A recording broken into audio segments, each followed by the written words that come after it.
My name's Kenny Close. I play guitar in the band Positive No. I think my discovery of the band, the Dambuilders, was 94-ish. They had a music video that was played on Alternative Nation pretty regularly that summer before I started high school, and so I definitely recall that being like kind of an oddball song, like in a sea of Green Day and Hole and the other stuff that was playing pretty regularly at that time. It was definitely a lot different, so that was kind of the initial exposure. I grew up in the town of Danville, Virginia, which is super small. It's probably about 45,000 people, and we are about an hour north of Chapel Hill, North Carolina, and so we would drive down there a lot to see shows at that point in time. What was kind of interesting, though, about growing up at that point is there were certainly a lot of people in town that really liked this band, which is kind of weird because it's a small town, not necessarily what you would think would be a hotbed of this like Boston band, like having a following or whatever. So it's kind of, I guess, part one of this little quest. But as I went through high school, I don't recall them touring a whole lot through that area. I'm sure they did. It just wasn't as easy to find out about shows at that point in time. But, a crew of us finally got to see them 97 or 98, whenever Against the Stars came out, which is like shortly before they broke up. So like we snuck in, kind of finally got to see this band at the last minute.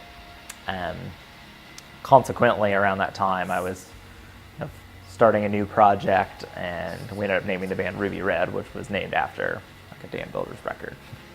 So in terms of like how they influenced our songwriting, I don't know that it was like a derivative of like, oh, we want to sound like, the Tough Guy Problem EP is like how our band needs to sound. But I think, there was certainly an aesthetic of like playing the open notes on the bass, and kind of Shrine certainly had a feel that I think was incorporated into songs back then. Like I played bass at that time, and there was a lot of that going on. So maybe it was a subconscious thing, but I think it certainly has kind of translated across different bands over the years to where maybe like there's these subtle hints of like there's their music coming through, whether we like it or not.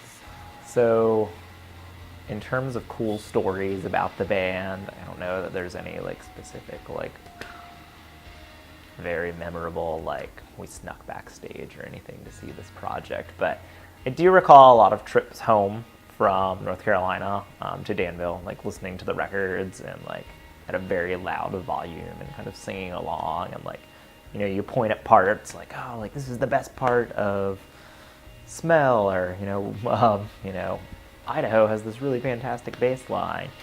We followed like the state songs pretty well, and we're definitely like hoping that they would complete the project and write a song about every state. But I don't know, as I got into college though, I think that, there was a group of people who are still interested in this band, but it's kind of interesting. I feel like in terms of respect of like people who reunite now and like, or people who are talked about now that seem to have a pretty like vast following, I don't know that they've necessarily gotten that credit, which is unfortunate.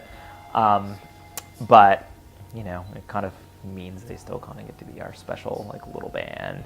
When PJ kind of approached us about doing this, it was kind of funny that everybody was like really interested in like being part of it, which I personally don't, as a music nerd who kind of lives and breathes it and has a lot of conversations about records and bands and songs, there's certainly not one that comes up as often as some pretty silly stuff in my eyes. Like, I'll protect the innocent, won't bring anything up, but I hope that this little project brings a little bit of attention to a band we all really like.